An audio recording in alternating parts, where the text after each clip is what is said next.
So you want to break your cycle, your generational cycle. Maybe you grew up in a punitive, authoritarian home. Maybe you grew up in a permissive home. And now you want to parent your children respectfully with understanding. You want to be gentle with your kids, and your children are not so gentle with you. And it feels that the more you repeat something, the more your child pushes it.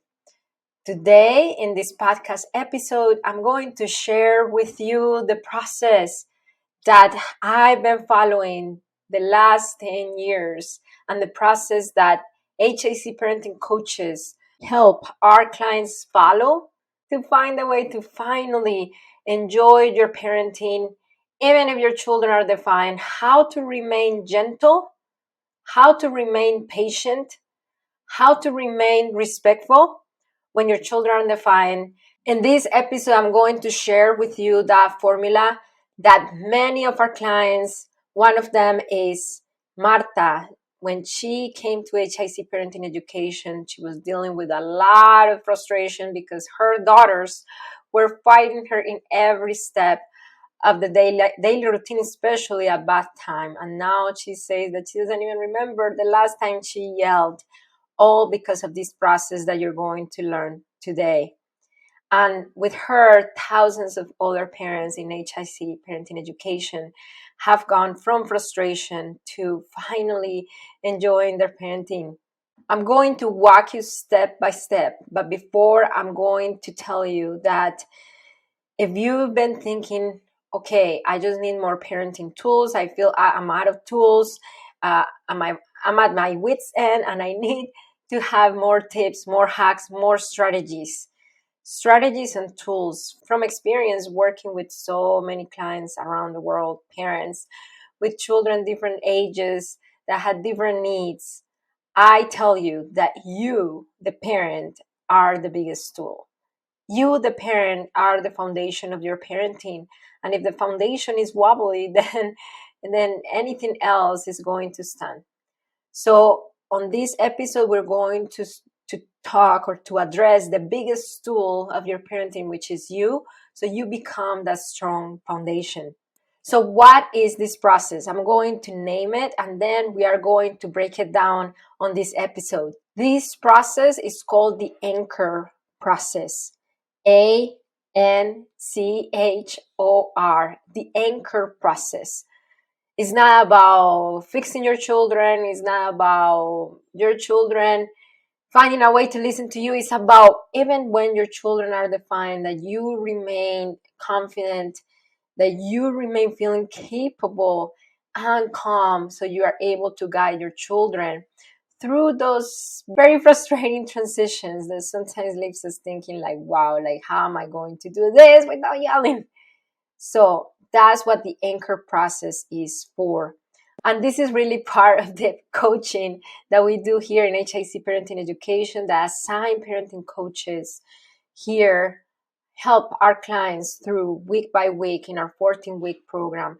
If you want to work directly with a parenting coach to help you design the plan that helps your specific situation, then I encourage you to apply to talk to a real human in HIC parenting team to see how we can support you towards that goal.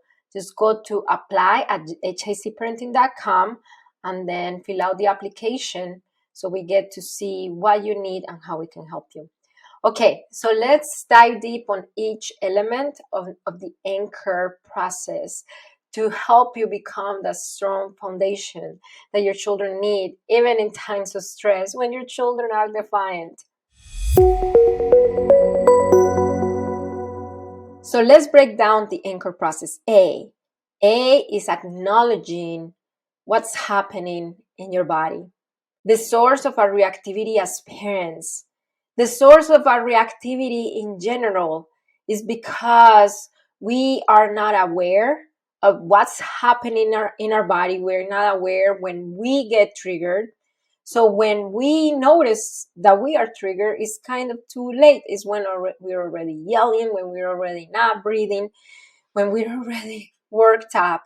So learning to recognize how your body feels when you start getting frustrated. Now, when you're already in the peak of like, I'm about to have a nervous breakdown. But when you start feeling and noticing that tension in your body, you can start bringing awareness to your brain so you're able to consciously stop yourself from reacting and work on calming yourself down. That's the first step. If we're not aware of what's happening in our body, and we don't breathe, and then our belly's tight, all the blood is in our head, we can't even think clearly, it's almost impossible to calm ourselves down. Even if we take deep breaths, it's almost impossible, especially if you don't feel it in your chest. That is your jaw, that is your head, that is your hands, but is your hips. Some people, when they're feeling the stress, they squeeze their hips. So acknowledging that area helps us to be aware when the trigger happens, so we don't escalate to reactivity so quickly. That's the first thing. I remember for me it was the breathing. Every time I notice that I'm breathing with my chest and not with my belly, it's because I'm in a level of stress, of anxiety. And since I developed that practice of awareness of my body, I'm able to spot on when I'm breathing with my chest and not with my belly. And it's usually in those times when I don't feel reactionary yet, when I don't feel like I'm so triggered. And it helps me because it kind of keeps me level throughout the day. So when the big behavior happens, when my child refuses to go to take a bath for the fifth time, if I'm already aware and been working in my body to keep it level, then that behavior is not going to be the straw that breaks the camel back. I'm able to take on that moment with more compassion towards myself and with a sound mind. It allows me to overcome hypervigilance and overreactivity, feeling like you're walking on eggshells all the time, waiting for the next bomb to drop on your feet. That's when we see that we're not aware of what's happening in us. When that happens, we're not able to level ourselves down and finally calm ourselves down. N. N is naming the emotion. And this is very important because when we feel stressed, when we feel tight, and we are not able to name what's happening, to translate to our brain what's happening, then we many times resort to blame, shame, guilt. Let me give you an example. The other day, I was fixing lunch and it was getting late. And then, to be honest with you, I was getting hungry. I was getting hungry and I feel the tightness in my chest. And then I was about to react when I catch myself. I noticed the tightness in my chest. I breathe from my belly. That helped me calm down. And I said, Marcela, you are hungry. It's not that your children are giving you a hard time. You will be able to access more patience if you eat. So eat, fuel your body, and you're going to feel much better. That was a process that I didn't do back in the day, and I was just react and say, oh, just listen to me. And it was really that I was hungry. I was not if my physical and emotional needs are not taken care of, it's hardly and almost impossible to do gentle parenting, to parent my children with understanding. Okay, C. C is connecting to a calming sensory tool.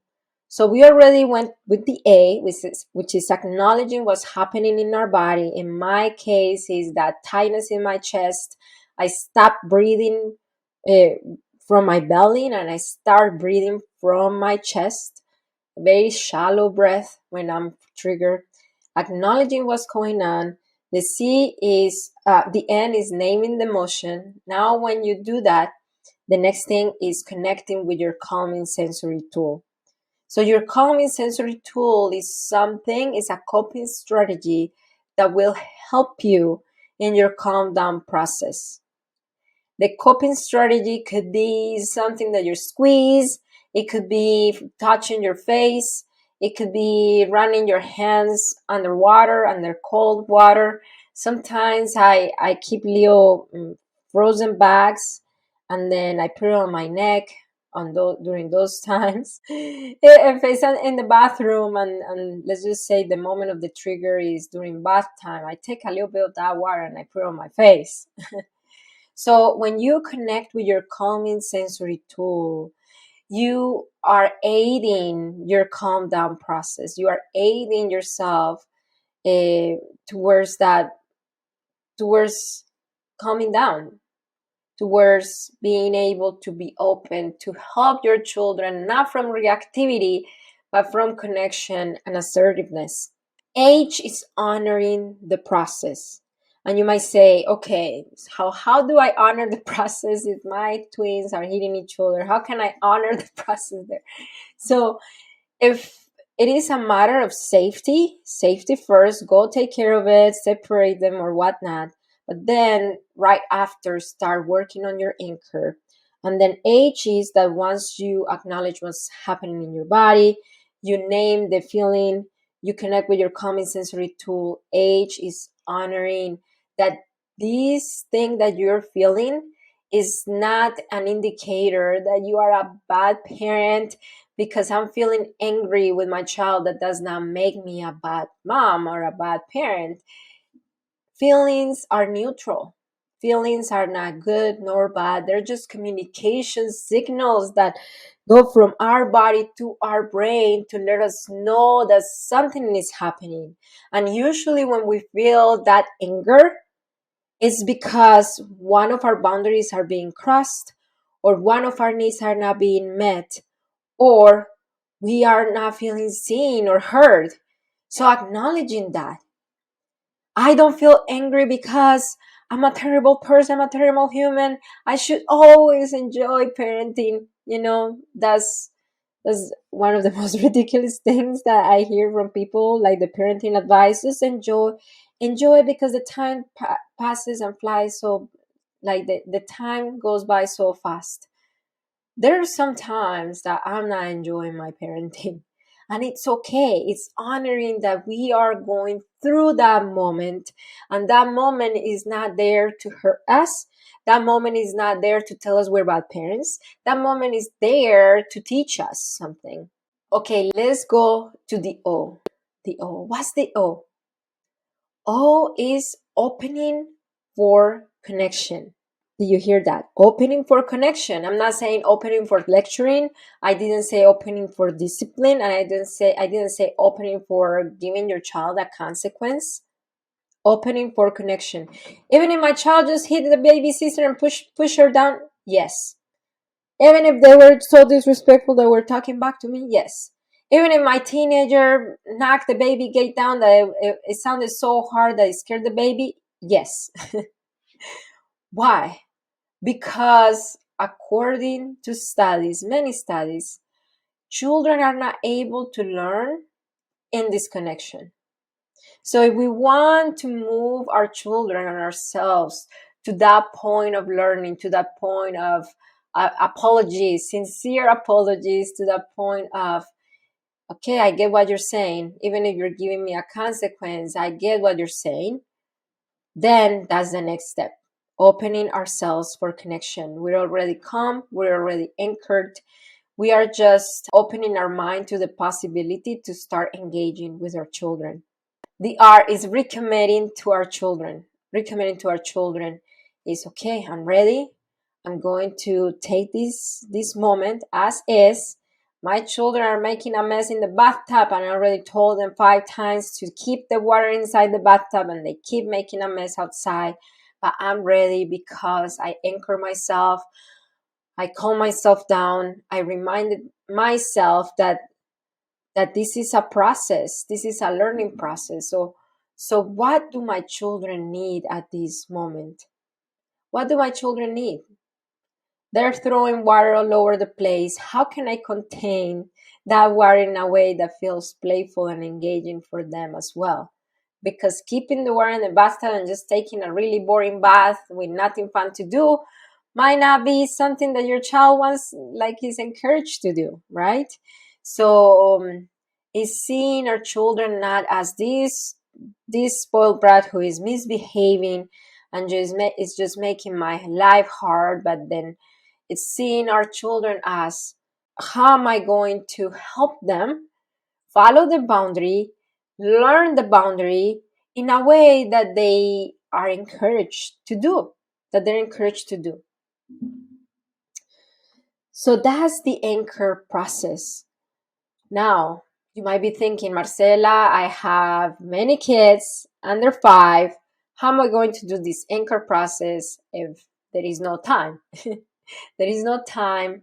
And I want to tell you that that comes from our childhood woundings, our parents who somehow created the narrative in us that we needed to be rushed to things, that we needed to nip things in the bud and fix things because children are to be fixed and not to be guided.